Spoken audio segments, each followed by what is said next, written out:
En esta oportunidad, el grupo número 7 tiene el agrado de presentar el ensayo sobre documentos en la salud. Y para esto nos vamos a teletransportar. ¡Empezamos! Actualmente existe una incertidumbre en el Perú con respecto a los documentos de salud.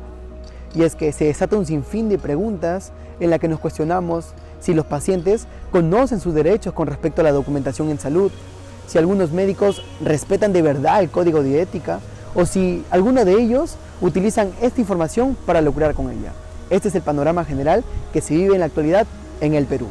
Es por ello que la finalidad de este video consiste en dar a conocer a la población que la documentación en salud tiene una estrecha relación entre el médico y el paciente, en la cual debe documentarse y registrarse para tener una adecuada atención en los servicios de salud. Cuando hablamos de documentación en salud, nos referimos a que todos los pacientes tienen el derecho a que se les realice documentalmente el proceso de asistencia. Esto quiere decir que todos los profesionales de la salud están obligados a poder registrar, ya sea de manera escrita o virtual, todo lo concerniente, todo lo importante de un paciente para saber cómo está su estado de salud. Es por ello que decimos que la documentación en salud necesita un compromiso social, en la que cuando los profesionales de la salud la quieran adquirir, puedan tener permiso a ello. Añadiendo a esto, tenemos que saber que los pacientes también tienen derecho a ver esta información y poder tener información también, no solo a esto, sino a todo lo que conlleva la documentación de la salud. Existen dos instrumentos que son obligatorios para una correcta atención de los pacientes. Estos son la historia clínica y la documentación sanitaria. Estos se pueden utilizar tanto en instituciones públicas como por ejemplo los hospitales Minsa y también en instituciones privadas como por ejemplo las clínicas. Estos instrumentos recolectan toda la información que se puede obtener mediante la entrevista médico-paciente. Y esto se puede realizar ya sea en un nivel de atención primaria o también en un nivel de atención especializado. La documentación en salud se divide en dos tipos, la clínica y la no clínica. La clínica tiene que ver mucho con el paciente, ya que estos datos se pueden recolectar solamente en presencia de él, ya que incluyen sus antecedentes, sus comorbilidades, operaciones que se le hayan realizado anteriormente, tratamientos, enfermedades que tenga y todo lo que tiene que ver con el paciente. Sin embargo, por otro lado, la no clínica, que es muy importante también e inevitable para un correcto proceso de atención a los pacientes, incluye todos los procesos administrativos que se tienen que hacer para que haya una correcta gestión, organización y planificación de los recursos, de las áreas que se necesita para la mejor atención, para una atención óptima de los pacientes. Ya, dentro de la documentación de la salud tenemos dos tipos, el intra y el extrahospitalario. Haciendo referencia al primero, nos menciona que es acerca de la transferencia de información entre los profesionales de la salud de un mismo centro sanitario y tenemos como ejemplo las historias sociales, a las historias clínicas y también a las solicitudes para los exámenes auxiliares.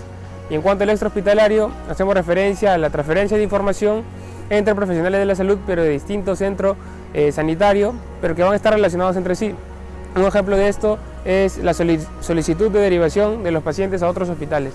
Acerca de la documentación de la salud, tenemos que tener en cuenta que tiene múltiples beneficios y ventajas. Uno de ellos es que de una manera organizada y administrativa se va a obtener la información de los pacientes en las historias clínicas. Otros beneficios son agilizar la información, el acceso a la información. El segundo es mejorar la calidad de atención a los pacientes y el tercero es garantizar confidencialidad. Ahora, acerca de la historia clínica, tenemos que tener en cuenta que es un documento muy importante en el cual vamos a recoger toda la información desde el ingreso hasta el egreso del paciente. Tenemos que tener en cuenta, según el artículo 141 del Colegio de Ética y Deontología Médico del Perú, que es un documento médico legal que confiere veracidad, tiene que ser completo, no tienen que incluir apreciaciones ajenas al propósito del médico. Y un ejemplo de ello es muchas veces los doctores generan una negligencia médica, pero para salir beneficiados corrigen las historias clínicas. Entonces esto es un acto desleal, pero muchas veces van a ser beneficiados si es que los familiares los denuncian.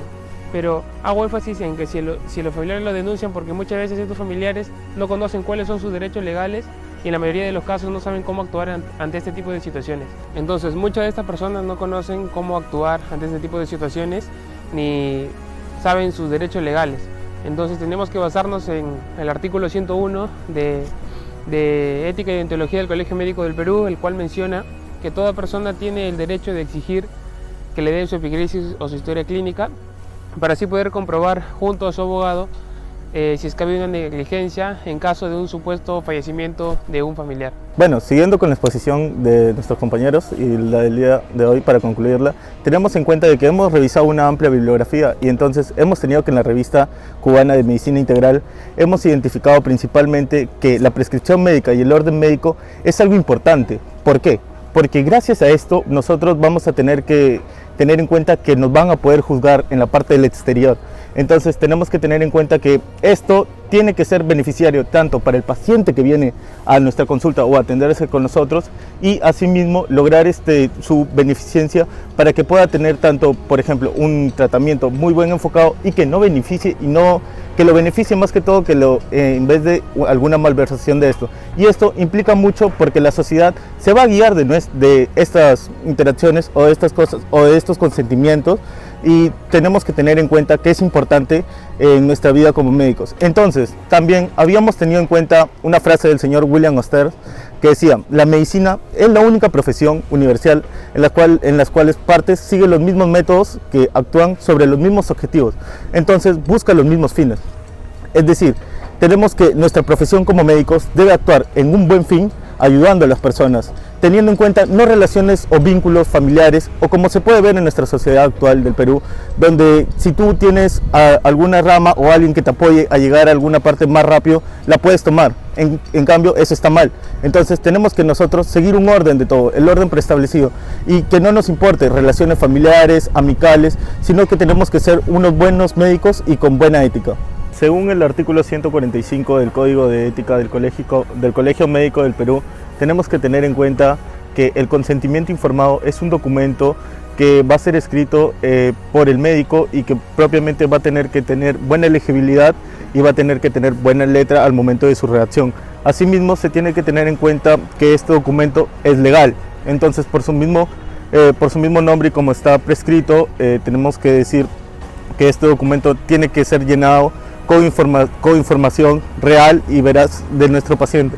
Entonces no podemos dejarnos influenciar por malos actos o como se puede ver en la sociedad actualmente, que se usa un consentimiento informado con fines malos o no éticos. Siguiendo, hemos llegado a analizar varios artículos donde principalmente hemos encontrado que en el Perú se realizó un estudio de 358 resoluciones de procesos éticos disciplinarios.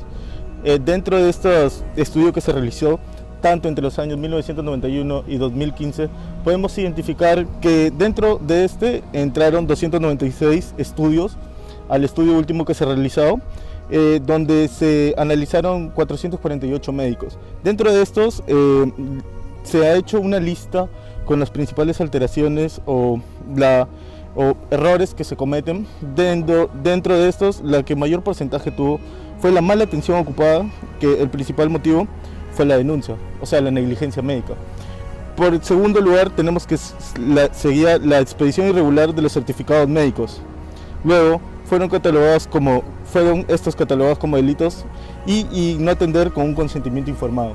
Entonces, en este artículo que principalmente revisamos, nos da la importancia y nos hace saber de que actualmente están saliendo nuevas escuelas de medicina, asimismo por distintas universidades nuevas que se están formando y se presentan nuevos personal médico, y eso estaría bien, pero se tiene que tener tanto en cuenta la formación ética y como también la formación del médico como persona y de sus saberes, de sus conocimientos.